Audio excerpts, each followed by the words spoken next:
আজকের ভিডিওটি একজন চাকরিজীবী কিভাবে অনলাইন আয়কর রিটার্ন দাখিল করবেন তা নিয়ে। যে কোনো ব্রাউজারে taxnbr.gov.bd লিখে সার্চ করুন, ই রিটার্ন লেখাতে ক্লিক করুন, আই এম অলরেডি রেজিস্টার্ড লিখাতে ক্লিক করুন, আপনার টেন নাম্বার এবং পাসওয়ার্ড লিখুন।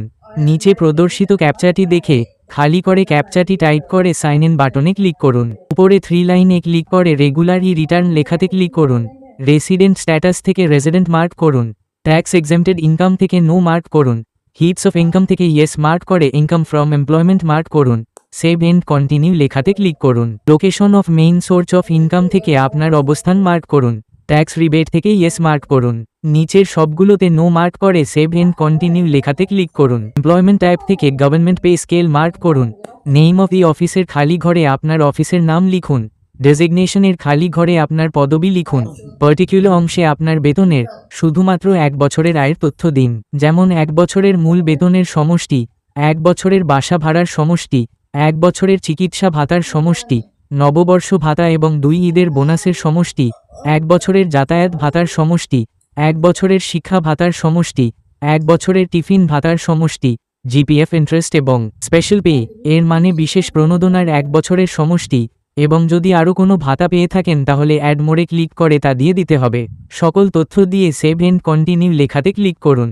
ইনভেস্টমেন্ট ক্যাটেগরি অংশে আপনার টাকা কোথাও ইনভেস্ট করে রাখলে, যেমন ইন্স্যুরেন্স, ডিপিএস, সঞ্চয়পত্র, জিপিএফ, শেয়ার, কল্যাণ তহবিল, যৌথ বীমা তহবিল ইত্যাদি, এসবের তথ্য দিয়ে সেভ এন্ড কন্টিনিউ লেখাতে ক্লিক করুন। আইটি 10BB অংশে আপনার খরচের হিসাব দিতে হবে। এই ক্ষেত্রে নো মার্ক করে নিচের খালি ঘরে আনুমানিক সর্বমোট খরচের হিসাব লিখুন এবং পরের খালি ঘরে ইনক্লুডিং অল কস্ট লিখে দিতে পারেন। কন্টিনিউ লেখাতে ক্লিক করুন।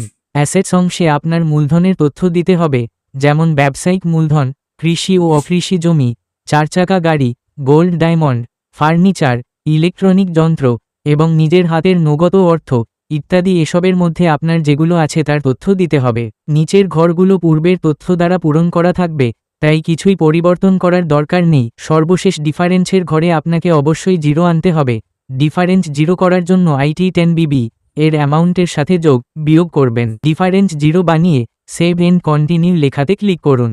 এই অংশে আপনার ট্যাক্সেবল আয় দেখতে পারবেন এবং আপনাকে কত টাকা ট্যাক্স পে করতে হবে তার ক্যালকুলেট দেখতে পারবেন। নিচের সেভ বাটনে ক্লিক করুন। প্রসিড টু অনলাইন রিটার্ন বাটনে ক্লিক করুন। সাবমিট রিটার্ন বাটনে ক্লিক করুন। ইয়েস বাটনে ক্লিক করুন। রিটার্ন সাবমিশন সাকসেসফুল হলে একটি রেফারেন্স নাম্বার দেখতে পারবেন। অ্যাকনলেজমেন্ট রিসিপ্ট লেখাতে ক্লিক করুন। আপনার আয়কর রিটার্ন প্রাপ্তি স্বীকারপত্র বা প্রত্যয়নপত্র দেখতে পারবেন। প্রত্যয়নপত্রটি ডাউনলোড করুন